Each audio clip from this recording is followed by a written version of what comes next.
I used to sing Amazing Grace.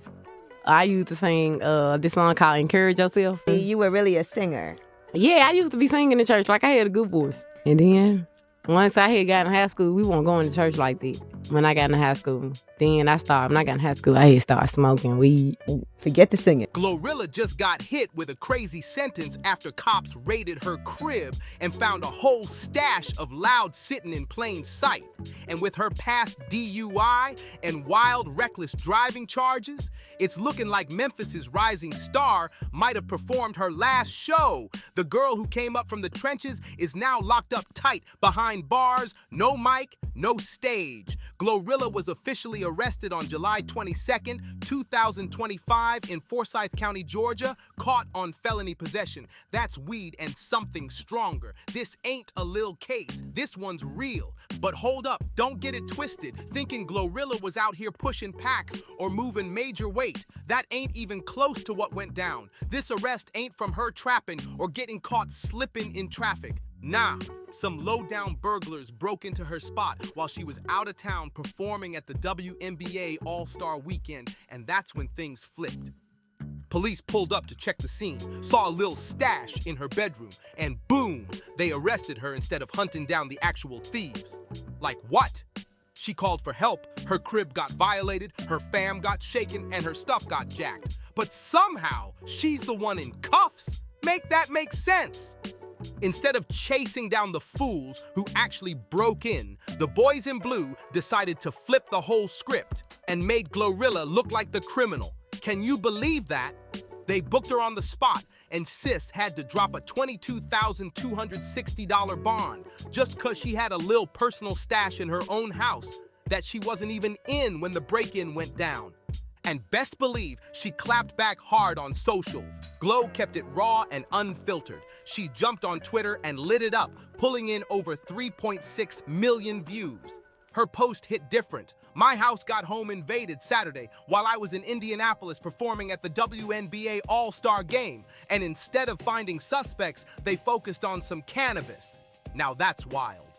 But to really get how we ended up here, we gotta rewind and break down GloRilla's real come-up, from the dirty blocks of South Memphis to center stage at major events. This ain't no shiny fairy tale. This is raw survival turned success, the kind of story Hollywood couldn't even fake right. Imagine growing up with 9 siblings, 6 brothers, 4 sisters, all packed into a tiny crib in one of the toughest hoods in the South. South Memphis ain't sweet, it's gritty, it's cold, and it don't care who you are. Every meal felt like a hustle. An air mattress, that was luxury. And if you made it through the week without something wild going down, that was a win, straight from the struggle, for real. But Gloria wasn't just another kid lost in that packed house. Her mama knew from the jump she was different, gave her the name Hallelujah right in the middle, while her brothers got Carmichael and her sisters had Nicole, like she was destined to stand out. And here's the twist most folks don't see coming. Before GloRilla was dropping hood anthems and screaming FNF, she was deep in the church scene. No cap, Shorty was in the choir belting out gospel classics like Amazing Grace. Real soul, real roots, way before the fame. She was in church every single Sunday without missing a beat. And trust, Glo could really sing, not just rap. She had real pipes, like give you chills type vocals. But you already know how it go. The streets got their own way of calling. By the time high school hit, those choir Sundays slowed down and Gloria started dabbling with that loud pack. The gospel notes faded and the smoke started rising. The singing got pushed to the side and new priorities took over. That street grind, that real talk. That's when the path to rap royalty started taking form. Fast forward to early 2022 and boom, Gloria links up with Hit Kid, and what they cooked up next, straight history. That track, FNF. Let's go! This wasn't just some lucky studio fluke. This was lightning in a bottle, once in a generation type energy. You can't fake that. The track blew up everywhere. TikTok, Billboard Hot 100, and even got her a Grammy nom. But let's be real, FNF wasn't just a hit, it was a whole movement. It shook the culture and gave a voice to girls who felt left behind. This wasn't just another track. FNF turned into a straight-up anthem for women done settling for less. It became a whole battle cry for girls leveling up, no broke dude required. The message hit hard. I don't need no dusty man to pay my bills, gas me up, or tell me who I am, period. But with big wins comes big drama, and FNF was no exception. Hit Kid, the genius behind the beat, popped off claiming Glo, and CMG were moving slick, trying to lock down ownership of the song behind his back. That's when the behind-the-scenes mess started bubbling. When a track blows up like that, suddenly everybody wants their cut, and not everyone's playing fair. But Glo wasn't letting nobody play her or question her grind. Not then, not ever. Her response proved she was built different, straight out the mud with that no-nonsense energy. That early drama, just the opening act, the music industry's packed with vultures and snakes, and when a young artist starts popping fast, everybody want to test them. Labels were flying her out, throwing bags and big dreams at her, promising the whole world on a platter. But Glo, she didn't fold. She stayed 10 toes down, moved smart, and didn't fall for the flash. What separated her from the rest? She had real street smarts and a business brain. No starstruck rookie vibes here. She spent a solid 2 weeks meeting with label after label, feeling out all the deals, before finally sitting down with Yo Gotti. And even then she was nervous, cause Gotti wasn't just some exec. He was a Memphis heavyweight with a real rep in the game. But what sealed the deal wasn't just Gotti's street cred or deep pockets. It was his vision. While other labels only saw FNF as a lucky hit or tried to copy the same wave, Gotti saw her. He believed in her whole catalog, not just the moment, but the movement. When she played her unreleased heat for Gotti on that yacht, his reaction was instant and real. No fake smiles, no poker face. He was locked in from the jump. For Gotti, it wasn't about squeezing one hit dry. It was about building a dynasty. He knew Memphis had the throne in rap, and Glo was next up to wear the crown. He saw more than a viral moment. He saw a real artist with long-term power. But here's where it gets twisted. Success paints a target on your back. After Glo signed with CMG and was riding that FNF wave, things turned fast. What came next? A straight-up lesson in how the industry and the law work together to knock rising stars down. The first big red flag hit in April 2024 when GloRilla got snatched up in Gwinnett County, Georgia on DUI charges. Now, celebs get hit with DUI stops all the time. But the body cam footage from this one, it told a whole different story. You could see it clear. Glo already knew the vibes. Before they even pulled out evidence, she felt it. She was being treated like a criminal, not a citizen. She clocked the energy real fast. No benefit of the doubt, not even for a second. When the cop asked her to ID herself, Glo's whole vibe said it all. She already knew the deal. Fame don't shield you from being profiled. It just puts a bigger target on your back. But here's where it gets real wild and real messed up. Even after doing the field sobriety tests and the officer throwing shade about how she performed, Glo stood on her innocence the whole time.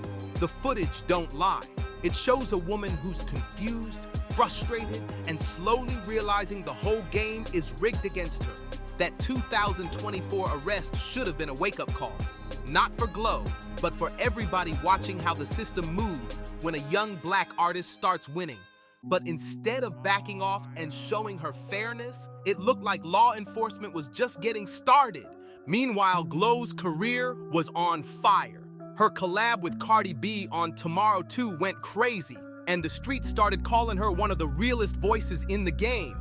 But with that spotlight came pressure, and not all of it was fair. The more she shined, the more folks tried to dim it, and not everyone was playing clean. The weight of fame was cracking through in her personal life too. Glo had already been through a heavy heartbreak, the type that had her not eaten for weeks. All that constant attention, it was messing with her mental, and her relationships were feeling it too. Yeah, she stayed vulnerable in interviews, and that's what made her so relatable to fans everywhere. But it also put a big old target on her back. Meanwhile, the legal heat kept piling up. Old beefs with ex-collaborators, messy business deals turning sour, and the non-stop grind of protecting her image while dealing with personal stuff that would break most people. But the way Glo handled all that smoke, that showed her real character loud and clear. When Glo caught backlash in August 2024 for using a controversial word in her lyrics, she didn't get defensive or throw shade. She stood 10 toes down and handled it with class. Instead of ducking the smoke, she revised the bars and faced it head on. That kind of accountability, rare in the rap game. On August 24th, she dropped the new line, "Me and my BH got naughty," and shared it on X, formerly Twitter. Fans showed mad love with comments like, "Okay, naughty, a considerate queen," and "Other artists need to take notes." But right when it should have been all celebration with the release of her debut album, Glorious, in October 2024, boom, another controversy hit. Her debut project featured Rain Down on Me, a collab with gospel heavyweights like Maverick City Music, Kirk Franklin, Chandler Moore, and Kiara Sheard. But not everybody was clapping. Some folks in the gospel world got salty, questioning why explicit Glo was linking with gospel royalty. But her supporters came in strong with receipts, reminding folks Glo ain't new to this. She was raised in the church, served in it, sang in the choir. This was her roots, not a gimmick. She wasn't trying to play the gospel game. She was bridging her past and present, refusing to let anyone rewrite her story. And she kept speaking up too, especially about plastic surgery, body shaming, and repping body positivity with no apologies. Glo clapped back with that raw confidence. "No, I'm not getting a BBL. I already feel like the thickest, baddest in the world, period." By July 2025, she was at the top of her game, rocking major stages like the WNBA All-Star Weekend, fully booked, fully blessed, and building an empire her younger self would have cried happy tears over. But with that kind of shine comes shadows. And Glo was about to learn how success can make you a target. On July 20th, 2025, while she was on stage in Indianapolis, living her dream and hyping up thousands, back in Georgia, her crib was getting ruthlessly broken into by some low-life criminals who knew she wasn't home. 3 suspects broke into Glo's house, and when a family member pulled out the tool and let off shots, they dipped real quick, but the damage was done. Jewelry gone. Her fam shook to the core, and a young woman's sense of safety shattered. But what happened next? That's where this whole thing flips, and you'll be left pissed off wondering what justice even means in this country. Instead of chasing the fools who violated Glo's home, terrorized her family, and jacked her stuff, the cops locked in on a little weed found in her bedroom closet. Let that sink in. A rising black star calls for help after a home invasion, and the response? "Oh, you got some bud? You're under arrest." Like, what kind of backward system is this? We talking about a substance that's legal in hella states and decriminalized damn near everywhere else, and yet that's what they went after? And here's the part that'll really have you heated. As of the latest updates, not a single arrest has been made for the actual break-in. The real ones, the ones who broke into her home, scared her family, and stole her stuff, are still out here walking free. Meanwhile, Glo, the victim, is the one staring down felony charges that could wipe out everything she's built. But Glo ain't backing down, and when word of her arrest broke, the internet exploded. Social media went off. Not just her fans, but folks nationwide saw through the BS and called it out loud. Just another case of the so-called justice system punishing the victim while the real criminals walk free. But what really set Glo apart was how she handled it. She didn't hide, she didn't go silent, and she damn sure didn't let anybody else control her story. Her response on social media, raw, real, and gut punch honest. She posted, "Crazy! My house got home invaded Saturday while I was in Indianapolis performing for the WNBA All-Star Game, and instead of focusing on finding the suspects, they focus on some cannabis." That one tweet, with 3.6 million views, hit people deep. It exposed just how twisted the situation was and connected with folks who felt that same kind of injustice firsthand. Then Glo hit the timeline with another post, and this one drove it all the way home. So no, I wasn't busted. 2, my house got robbed. 3, I wasn't home. Then she dropped the mic with, long story short, my house gets home invaded, and I'm the only one that gets arrested. So that's T-shrug female. That shrug emoji, it said it all. Frustrated, but still got that unbothered queen energy. Now let's break this down, because the details matter. And once you hear what really happened, you'll see why folks are furious. At 1:30 a.m., Forsyth County Sheriff's deputies responded to a burglary in progress at Glo's home in the Atlanta suburbs. What they did next, though, that's where things took a twisted turn. 3 suspects broke into Glo's house while she was hundreds of miles away, performing live in Indianapolis. Let's call it what it is. A clear crime, breaking and entering, burglary, terrorizing a family. Clear victims, Glo's family, who were inside and had to defend themselves against armed intruders. And clear criminals, the 3 that jacked jewelry and ran when they realized the spot wasn't empty. But somehow, in this twisted excuse for justice, the cops decided the real priority wasn't the break-in. It was digging through Glo's private things and arresting her over a bit of weed. Make it make sense. They rolled in heavy, executed a full-on search using canine units and even drones, got a warrant for the house, and claimed they found a significant amount of weed in plain sight. Enlighten me on who you are. You seeing me? No, because you still gonna pick on me. You don't matter who I am. Pick on you? I'm not picking on you. You're driving and I can smell alcohol off your breath. But I'm not drunk. I can tell you. Inside the master bedroom closet. Now here's where it gets straight up infuriating. Glo's legal team, led by attorney Drew Findling, dropped a statement that summed up just how backwards this whole thing is. They made it clear, Glo's fam did everything right. They called the cops after a violent home invasion. And what did police do? Instead of chasing the criminals, they saw a lil weed and said, let's get a warrant. Run that back again, fam. That's the priority? No arrest warrants, no suspects in cuffs, the real home invaders, the ones who broke in, traumatized Glo's family, and stole from her house, are out here free like it's nothing. But Glo, the victim, is staring down felony charges that could land her in prison for years. And let's be real, this ain't just about some weed. This is about a justice system that's twisted to its core, a system that punishes Black success, that targets young artists who dare to move different, build wealth, and rise up without kissing the ring. That's the real crime here. And Glo ain't the only one who peeped the game. The hip-hop community, activists, and regular folks everywhere are speaking up, all asking the same thing. How is this justice? How is this protecting and serving? Who's really being made safer here? But the most powerful clapback didn't come from her lawyers or PR team. It came from Glo herself. Even with felony charges hanging over her, even with the system trying to knock her off her throne, she showed up. She hit the Glo Bash at FedEx Forum in Memphis like a queen. No hiding, no canceling, no folding. Her spirit stayed solid. From singing gospel in church to being one of rap's realest voices. Glo's impact? Unstoppable.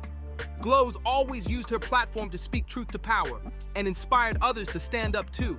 But what she's facing right now, this ain't just about one artist or one arrest. This is part of a bigger pattern, one that targets young Black artists the moment they start winning. The system moves like it's built to criminalize success, to find any reason to bring them down. Like it's saying, climb as high as you want, but the rules don't apply the same to you.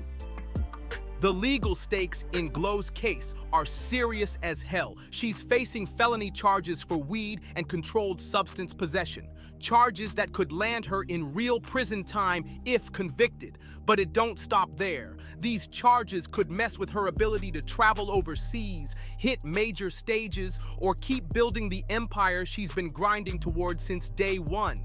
And the irony? It's wild, fam. This is a woman who clawed her way out of poverty, who went from sleeping on air mattresses to stacking up millions, inspiring others and giving back to her community. She's the kind of story this country claims to celebrate. Self-made, resilient, powerful. But instead of support, she's getting targeted and criminalized. And let's be real, this ain't new. Glo already caught a DUI case in April 2024, and now it's looking like she's under extra heat, way more than most celebs ever face. It's like Glo's success put a bullseye on her back, and law enforcement couldn't help but aim. The legal fight ahead? It's gonna be tough, with felony charges still pending and real consequences on the table. But if Glo's track record tells us anything, it's this: she ain't going down without a fight. Her legal team, led by Drew Findling, has been solid from day one. His statement calling the arrest a disturbing window into law enforcement priorities wasn't just lawyer talk. It was a moral statement that hit home for people across the country who've seen this same injustice play out. The future of Glo's case is still uncertain. The system moves slow, and we don't know what's next. But one thing's for sure, Glo already won where it matters most. She never folded. She kept standing tall. Glo's already shown the world who she really is: fearless, real, and unshakable. She's inspired millions to keep pushing for their dreams, no matter the obstacles.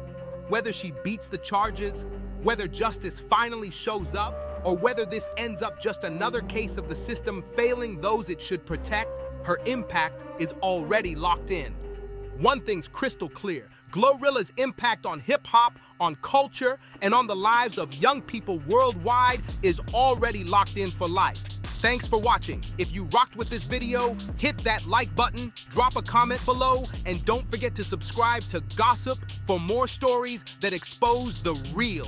Tap one of the videos on screen to keep the tea flowing.